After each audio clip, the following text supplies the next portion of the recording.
What's up, everybody? Welcome to On West Gray, the monthly podcast about all things local government in the city of Norman. I'm your host, Stefanie Brickman, Chief Communications Officer for the city of Norman, and we appreciate you tuning in. Today in the studio with us, we have Stefanie Brickman, Director of Marketing and Communications at Visit Norman, our Convention and Visitors Bureau. She's here to talk about the organization, their mission, and their fabulous work on behalf of the community. Stefanie, welcome to the show. Glad to be here. Absolutely. So first thing is first, hopefully everyone has heard of Visit Norman already, but maybe there's some listeners who aren't so familiar. So what do you guys do and how long have you been with the organization?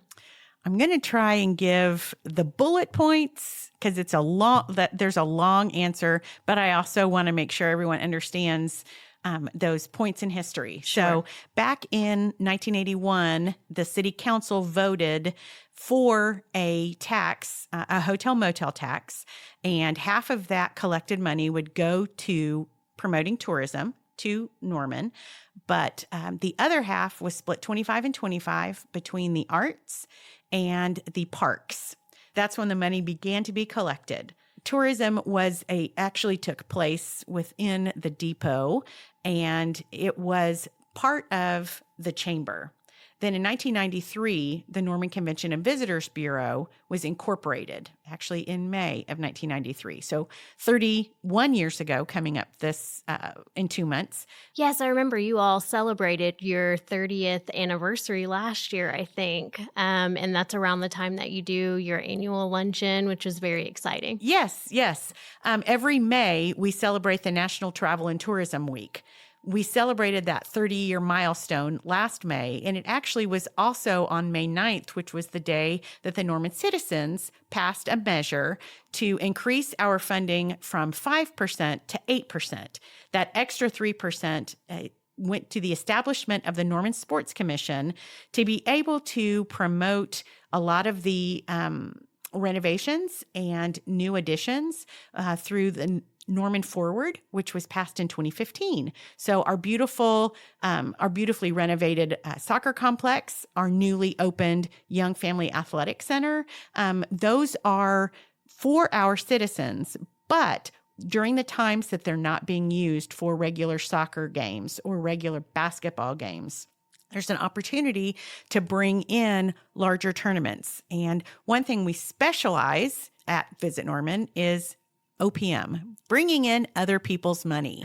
And so it's a tremendous opportunity to bring in out-of-towners for tournaments, to stay in our hotels and motels, stay in Norman and spend more money in Norman because we like to have other people's money come in to our city.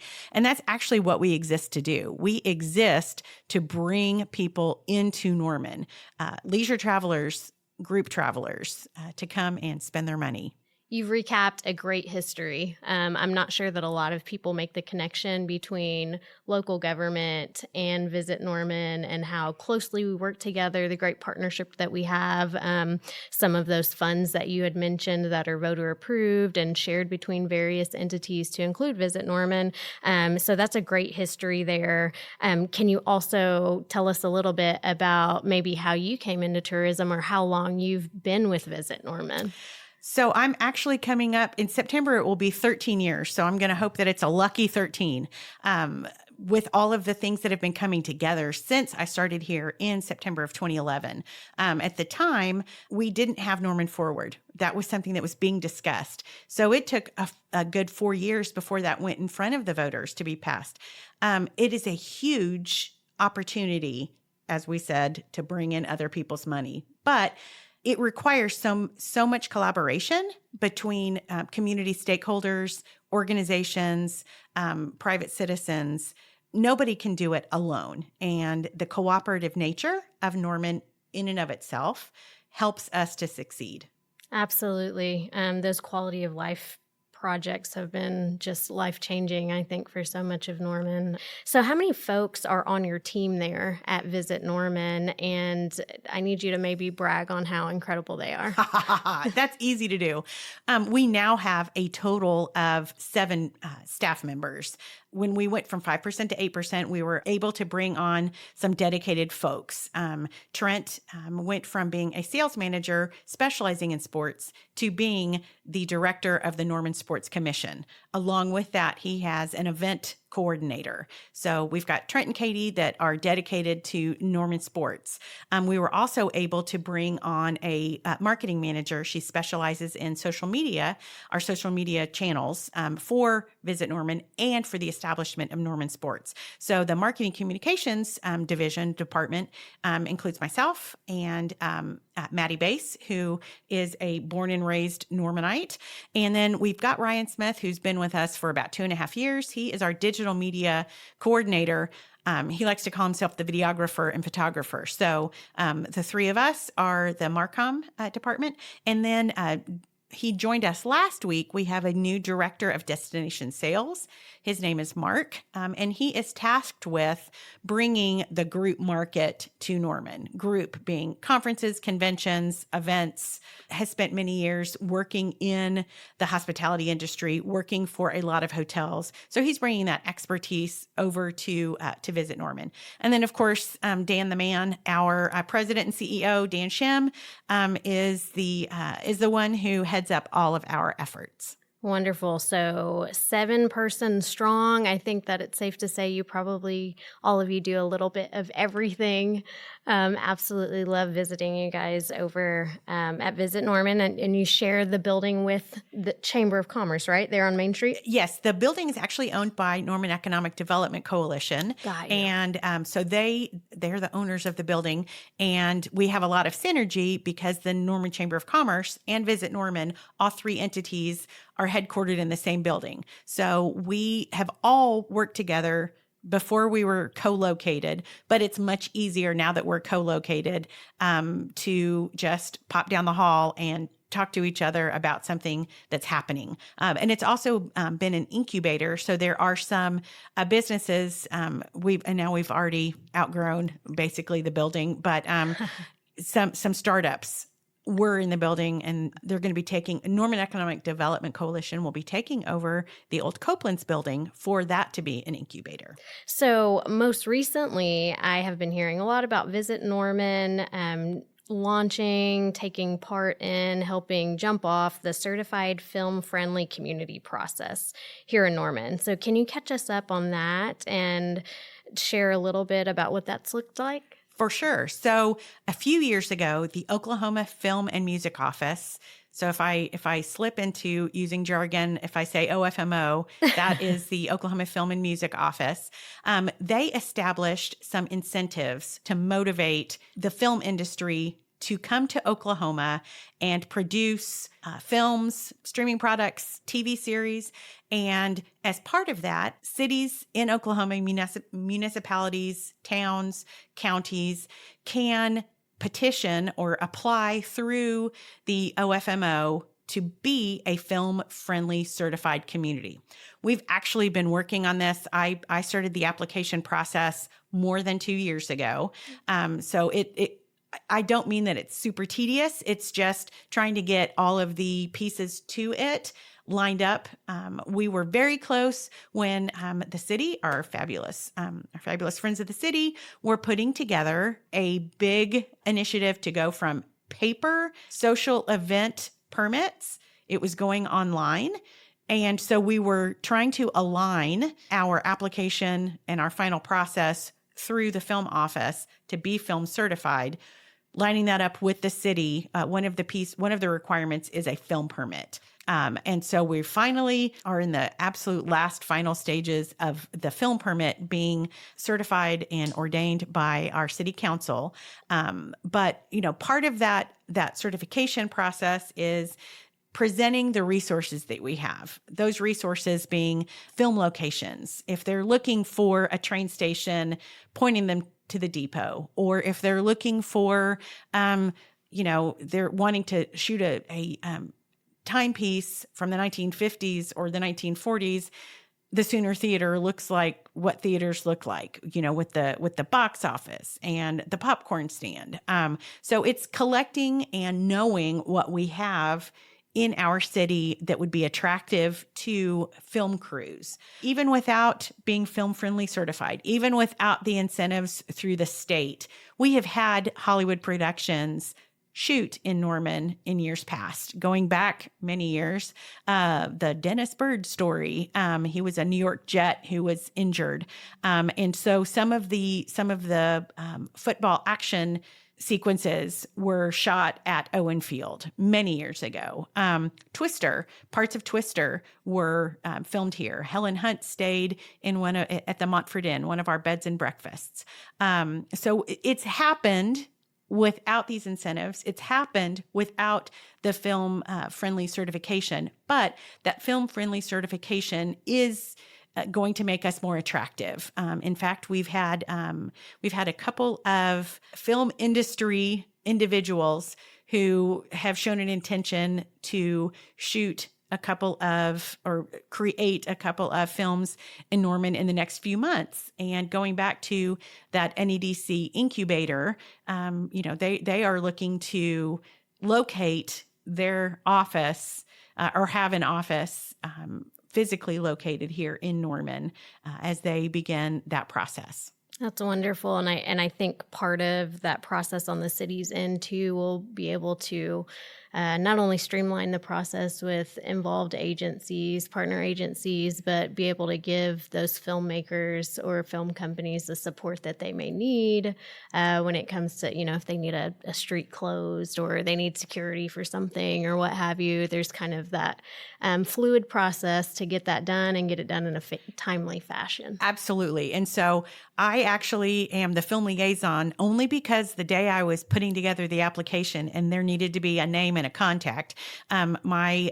She's not my evil twin because I'm the evil twin. My good twin with the city, Sarah Kaplan, the two of us are going to be working on this together a lot. And I didn't want to put her name without her knowing that it was going to be there. But the two of us are going to be working in tandem a lot on this. So for instance, when we have a film coming and they have filled out that special event permit and they have indicated it's a film, she's the one who is going to bring together the fire department and the police department and streets or traffic control, utilities. That sort of thing. We're all going to, and I'm pointing because it's a room that's here in City Hall, but we will all be able to sit around a table and talk about how this will affect this, that will affect this, that will affect this. Everything we can to make sure that films want to come to Norman, we're going to be doing. We want this to be a very hospitable environment in which they can produce a film. And everything we can do to make that easier. Now, we're not involved in the final product, that fine arts product. We're very involved in the process. Sure. And wanting to make sure that it's as easy as possible for there to be more and more films shot in Norman. Why is that important? Again, it goes back to that OPM. It's other people's money. So they are going to be staying in Norman during the duration, but they're going to be hiring makeup artists. They're going to be hiring carpenters. They're going to be acquiring furniture. They're going to be acquiring things that are going to be in that final product. So everyone can benefit from this. If you're a business owner in Norman, you are probably going to have someone either a byproduct because they're staying here and they need, it's gotten cold. They didn't realize it. They need a coat or they need an umbrella. It's going to be from that basic human need all the way to they need something for the final product. Tulsa King, which was obviously based in Tulsa, but one of our local retailers, Mr. Roberts, provided the furniture that was in the final product. Very cool. Right? So we didn't know that. We didn't know that until we started getting deeper and deeper into the talks about the film permit. So everyone can benefit from this. Well, that is very exciting, and I think that folks can look out for that in the next couple weeks or couple months to come because we are really close to the finish line. So with warmer weather around the corner, I know there's a ton of community events that are coming up. So can you tell us a little bit about the Norman must-dos in the spring or summer? You bet. So obviously now that the weather is starting to turn and it's a little bit easier to be predictably outside, Norman is known as a city of festivals. We have a lot that will be happening between now and like Halloween, when the weather again becomes unpredictably inhospitable for outdoor activities. But I'm going to talk about a few that are coming up, because otherwise we would be on here for a really long time if I listed everything. But coming up, March 23rd, Lloyd Noble Center will be hosting the Big 12 Women's Gymnastics Championships. So obviously the University of Oklahoma has quite a successful women's team, so you might want to look into purchasing some of those tickets. Then Easter weekend, March 30th, will be the return of the Norman Chocolate Festival. It's presented by the Norman PTA Council. It will be taking place at the Noun Hotel between 10 and 2. April 5th through 7th will be everyone's favorite medieval fair, taking place at Reeves Park. All right. Yes. Then April 20th will be the spring football game for the Sooner football team. I believe kickoff is at 1 p.m. The weekend following that is Norman Music Festival. That takes place Thursday, Friday, Saturday in downtown Norman. And there is a band called Always. It's spelled Always if you're reading it. They were just nominated for a Grammy. So they're apparently really catching fire, and they were already booked for Norman Music Festival. And we may have actually more people. It's typically about 100,000 people who are in Norman over those 3 days. We may have larger crowds this year. So if you're planning on it, you might want to come early and stake your spot. May 3rd through 5th will be Norman Pride Weekend. Typically that is a kickoff party on Friday night, a festival in Andrews Park on Saturday, and a parade on Sunday night. May 18th and 19th, so the weekend before Memorial Day, will be the Mayfair Arts Festival, which is now presented in Campus Corner. The students will have graduated the previous week, and so Campus Corner will be Norman's again. And then Jazz in June is June 13th through 15th. So those are a couple of things that you need to go ahead and write on your calendar, book out your space.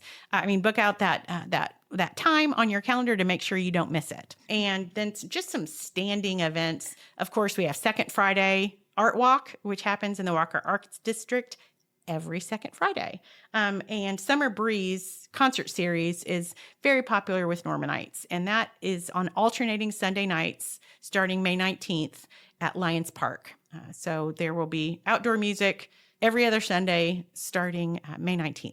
Wonderful. So we have a slew of events coming up all around the community. And if you need a reminder, a refresher, or if you want to check out anything else, you can always go to normancalendar.com. And all of those community events are also listed there. So swing over there to normancalendar.com. So we've learned an awful lot about what you have going on. Is there anything else on the horizon that you would like to share with listeners? We're super excited about the prospects of the Young Family Athletic Center and the tournaments that are going to hopefully be taking place over the next few months.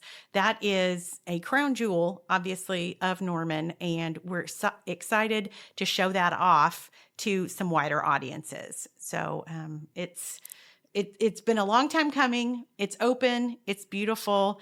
It's going to really be a piece that other communities are going to discuss. This is what we want in our community. Oh, yeah, for sure. I think we're still coming off of the excitement from the grand opening that we had the other day. Absolutely. So exceeded all expectations.